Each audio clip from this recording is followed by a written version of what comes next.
ओम शांति। आज की मुरली का सार है, मीठे बच्चे, तुम रूहानी अर्थात स्पिरिचुअल सोशल वर्कर हो। तुम्हें इस दुनिया को सुख, शांति और पवित्रता से संपन्न बनाने के लिए अपना तन, मन, धन सफल करना है। आज का प्रश्न है, माया पर जीत पाने के लिए तुम बच्चों के पास कौन सा हथियार है? उस हथियार को यूज करने की विधि क्या है? उत्तर है, माया पर जीत पाने के लिए तुम्हारे पास स्वदर्शन चक्र अर्थात सेल्फ रियलाइजेशन है। यह कोई स्थूल अर्थात फिजिकल हथियार नहीं है, लेकिन मन से मन मना भव हो जाओ अर्थात स्वयं को आत्मा समझ एक बाबा परम पिता शिव को याद करना।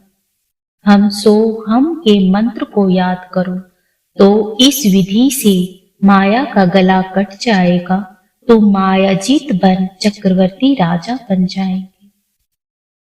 आज गीत बजा, इस पाप की दुनिया से कहीं और ले चल। ओम शांति। तुम ब्रह्मा मुख वंशावली ब्राह्मण ही जानते हो कि यह कलयुगी पाप की दुनिया है और सतयुग जरूर पुण्य की दुनिया है।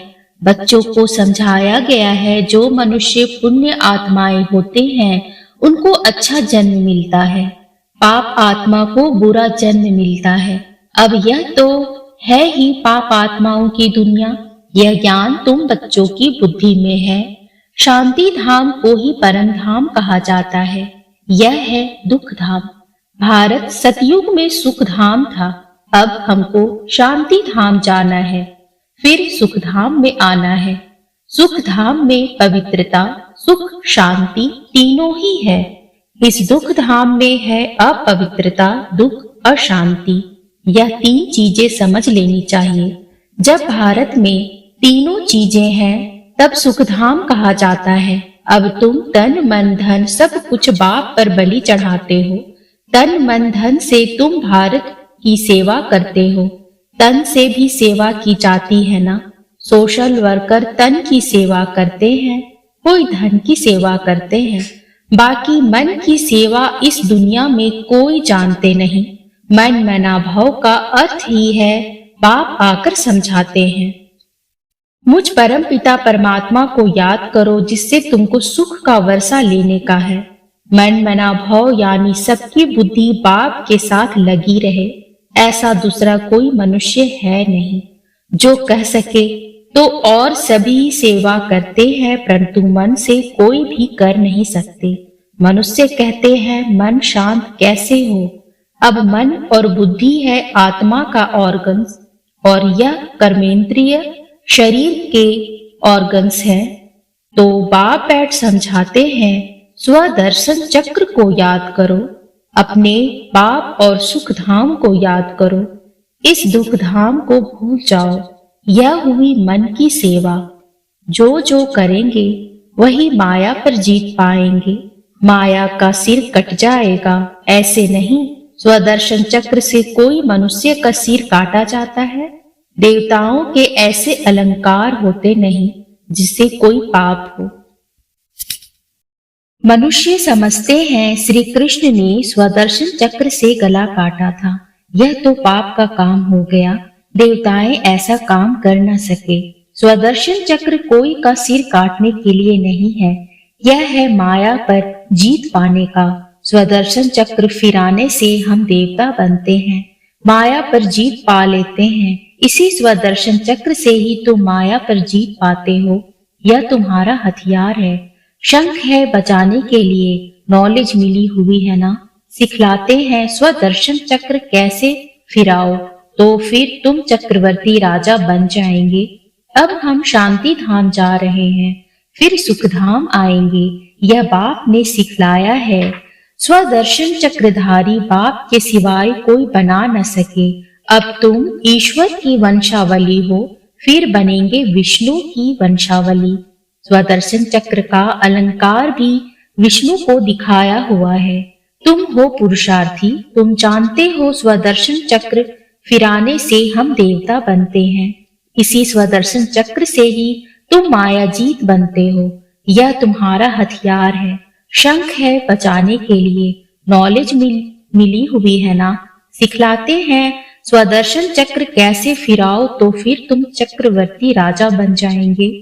अब हम शांति धाम जा रहे हैं और फिर सुख धाम में आएंगे। यह बाप ने सिखलाया है, स्वदर्शन चक्रधारी बाप के सिवाय कोई बना न सके। अब तुम ईश्वर की वंशावली हो, फिर बनेंगे विष्णु की वंशावली। स्वदर्शन चक्र फिराने से हम विष्णु कुल में जाएंगे। यह तो बहुत सहज है कोई को समझाना। शांति धाम को याद करो जो बाप का घर है, जहां से आत्माएं आती हैं। अभी तो नर्क है, अब जाना है स्वर्ग में। बाप को याद करने से सब विक्रम विनाश होंगे, परंतु बाप से पूरा योग नहीं है तो धारणा नहीं होती, फिर कोई को समझा नहीं सकते। तुम ब्रह्मा मुख वंशावली ब्रह्म कुमार कुमारियां हो। जो पवित्र रहते हैं वही पीके हैं, जो पवित्र नहीं रह सकते हैं वह ब्रह्मा मुख वंशावली शिव बाबा का पोत्रा कहला नहीं सकते। क्रोध लोभ की बात अलग है, परंतु पवित्र रह न सके तो उनको ब्राह्मण कहना भी रॉन्ग है। वह ब्राह्मण कुल का है नहीं जिसमें विकार है या विकार में जाते हैं। तुम समझा सकते हो, हम तो पवित्र रहते हैं, परंतु कोई विकारी बन खराब हो जाते तो वह ब्राह्मण कहलाने के हकदार नहीं। विकार में जाना पतित बना है। ऐसे पतित यहाँ आ नहीं सकते, परंतु कारणे अकारणे आने देना पड़ता है। अभी देखो, मकान बनाने वाले जरूर सब पतित लोग हैं ना, परंतु ब्राह्मण लोग तो यह काम नहीं करेंगे तो उन्हों से काम लेना पड़ता है। कोई मददगार बनते हैं तो रहने दिया जाता है। वास्तव में पतित कोई रह नहीं सकता, यह है पावन बनने की जगह। पतित आएंगे तो जरूर। भारत पावन था, स्त्री पुरुष दोनों पवित्र रहते थे। लक्ष्मी नारायण स्त्री पुरुष दोनों संपूर्ण निर्विकारी थे ना। हम खुद उन्हों की महिमा करते हैं। तुम हो अब संगम युगी, संगम पर बाप आकर पतित से पावन बनाते हैं। विषय विकारों में जाने वाले को पतित कहा जाता है। सन्यासी लोग विष को छोड़ते हैं तो पतित लोग उनको माथा टेकते हैं। विकार अक्षर बड़ा खराब है। निर्विकारी अर्थात वाइसेसलेस, विकारी को कहा जाता है वाइसेस, वैशाल्य है। बाप कहते हैं मैं कल्प कल्प संगम पर आकर पतित से पावन बनाता हूँ, लायक बनाता हूँ। पावन दुनिया का मालिक बनाते हैं। स्वर्ग का मालिक तो स्वर्ग का रचयिता ही बनाएगा ना। बाप को समझाना पड़ता है। देवताएं कितने धन के थे, अब तो सभी निधन के हैं। यह है दुखदाई दुनिया, सब एक दो को दुख देते रहते हैं। नंबर 1 दुख है काम कटारी चलाना, जिससे आदि मध्य अंत दुख मिलता है। इस दुखधाम में कोई को शांति मिलता ही असंभव है, क्योंकि सारी दुनिया का क्वेश्चन है ना। इतने सन्यासी पवित्र रहते हैं फिर भी भारत तमो प्रधान हो गया है ना। सिर्फ वह पवित्र बनते हैं इसलिए पतित मनुष्य उनकी सेवा करते हैं, भोजन देते हैं, महल आदि बना कर देते हैं। तो जो पवित्र बनते हैं उनका नाम बाला होता है। बाप भी इस विकारों पर जीत पहनाते हैं। हम सो पूज्य देवता थे, यह सब भूल गए हैं। निर्विकारी देवी देवताओं की डिनाइस्टी चलती है। पूछेंगे वहां पैदाइश कैसे होगी? सो तो जरूर वहां की जो रस्म होगी वैसे ही होगी। पहले तुम बाप से राजयोग सीख राज्य भाग्य का वर्षा तो लो। यह थोड़े ही पूछना होता है बच्चे कैसे पैदा होंगे। डिनाइस्टी तो चलती है, वह सन्यास है रजो प्रधान, देवताओं का सन्यास है सतो प्रधान। सन्यासी तो विकारों से जन्म ले फिर निर्विकारी बनने का पुरुषार्थ करते हैं। वह है निर्विकारी दुनिया, यह है विकारी दुनिया। विकारी मनुष्य को यह ख्याल रहता है कि विकार बिगर दुनिया कैसे चलेगी। जैसे उन्हों की दृष्टि वैसे ही सृष्टि भासती है। बाप कितना अच्छा बनाते हैं, लक्ष्य तो बुद्धि में रहता है ना। भगवान हमको आप समान भगवती भगवान बनाते हैं, तो गोया मास्टर भगवान हो गए, फिर देवता बनना है। मास्टर भगवान बन बाप के घर जाना है। जैसे वह पावन है, तुम भी याद करते करते पावन बन जाएंगे, फिर पावन दुनिया में आएंगे। वहां दुख का नाम नहीं होता। मनुष्य ऐसे बन पड़ते हैं जो पावन बनने के लिए गुरु करना पड़ता है। आजकल तो विकारी पतित को भी गुरु कर लेते हैं। गृहस्थी पतित गुरु क्या पावन बनाएंगे, कुछ भी समझ नहीं है। बाप को जानते ही नहीं। यह है ऑर्फन्स की दुनिया। सतयुग है धनी की दुनिया, क्योंकि देवी देवता धर्म तो धनी ने स्थापन किया। जब धनी के बने तब धन के हो। अब तुम गॉडली स्टूडेंट्स हो। भगवान वाच एक अर्जुन प्रति तो नहीं था, संजय भी था। तो अब तुमको बाप की श्रीमत पर चलना है। बाप कहते हैं श्रेष्ठ बनो, इस ड्रामा को भी समझना है। क्रिएटर डायरेक्टर है परमपिता परमात्मा शिव।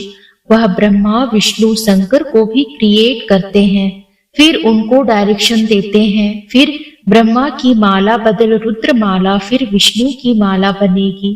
बाप कहते हैं सिर्फ मुझ बाप को याद करो और स्वर्ग को याद करो, तो ऐसे लक्ष्मी नारायण बन जाएंगे। यह है सच्ची कमाई। मनुष्यों को कर्मों अनुसार जन्म मिलता है। अब बाप ऐसे श्रेष्ठ कर्म सिखलाते हैं। यहाँ है श्रीमत पर चल, श्रेष्ठ बनने की कमाई। बाकी तो सभी मिट्टी में मिल जाना है। देह अभिमान भी छोड़ना है। हम बाप के बने हैं, जाते हैं बाप के पास। यह आत्मा कहती है बाबा हम आपकी मदद मेरा विक्रमों को काट ही लेंगे, फिर आप हमको स्वर्ग में भेज दोगे ना। नर्क का विनाश, स्वर्ग की स्थापना तो होती है ना। वहां भारी लड़ाई सामने है। इससे भी मुक्ति जीवन मुक्ति के गेट्स खुलते हैं। यहाँ तो देखो बैठे बैठे बीमारी लग जाती है, वहां तो सदैव आराम ही आराम है। यह दुख धाम है ना, इसलिए पुरुषार्थ किया जाता है सुख धाम के लिए। वहां माया है नहीं, देह अभिमान होता नहीं। समझते हैं हम आत्मा है, यह शरीर अब बुढ़ा हुआ है, दूसरा लेना है। वहां यह ज्ञान नहीं रहता कि हम बाबा के पास जाते हैं। यह ज्ञान तुमको इस समय है, हमको वापस जाना है बाबा के पास, फिर बाबा स्वर्ग में भेज देंगे। शरीर निर्वाह अर्थ कर्म भी करते रहो। तुम जितना आज्ञाकारी वफादार रहेंगे उतना उन्नति होगी। श्रीमत से श्रेष्ठ बनना है। सपूत बच्चों का काम है बाप से पूरा वर्षा लेना। अभी लेंगे तो कल्प कल्पांतर लेते रहेंगे, अभी नहीं लिया तो कल्प कल्पांतर वर्षा ले नहीं सकेंगे। तुम बच्चों के आगे सारी दुनिया कंगाल है। सभी मिट्टी में मिल जाएंगे, देवाला मार देंगे। तुम सच्ची कमाई करते हो सचखंड के लिए। बाप कहते हैं तुमको मेरे घर आना है, इसलिए उस घर को याद करो। घर का मालिक ही बताते हैं तुम हमारे घर के मालिक थे। अब फिर घर को याद करो, ड्रामा पूरा होता है। कितना सहज है। अच्छा, मीठे मीठे सिकिल थे बच्चों प्रति माता पिता बाप दादा का याद प्यार और गुड मॉर्निंग। रूहानी बाप की रूहानी बच्चों को नमस्ते। रूहानी बच्चों की रूहानी बाप को नमस्ते नमस्ते नमस्ते बाबा नमस्ते। धारणा के लिए मुख्य सार है पहला, आज्ञाकारी वफादार और सपूत बन पाप से पूरा वर्षा लेना है। श्रीमत पर श्रेष्ठ कर्म कर सच्ची कमाई करनी है। दूसरा है संपूर्ण निर्विकारी बन सच्चा ब्राह्मण बनना है। पावन बन स्वयं को पावन दुनिया के लायक बनाना है। आज का वरदान है एक बाप को अपना संसार बनाकर सदा हंसने गाने और उड़ने वाले प्रश्नचित्त भव। कहा जाता है दृष्टि से सृष्टि बदल जाती है, तो आपकी रूहानी दृष्टि से सृष्टि बदल गई। अभी आपके लिए बाप ही संसार है। पहले के संसार और अभी के संस्कार में फर्क हो गया। पहले संसार में बुद्धि भटकती थी, अभी आप ही संसार हो गया तो बुद्धि का भटकना बंद हो गया। बेहद की प्राप्तियां कराने वाला बाप मिल गया तो और क्या चाहिए। इसलिए हंसते गाते उड़ते सदा प्रसन्नचित रहो। माया रुलाए तो भी रोना नहीं। आज का स्लोगन है, दिल साफ हो तो मुराद हासिल होती रहेगी। सर्व प्राप्तियां स्वतः आपके समाने आएगी। ओम शांति।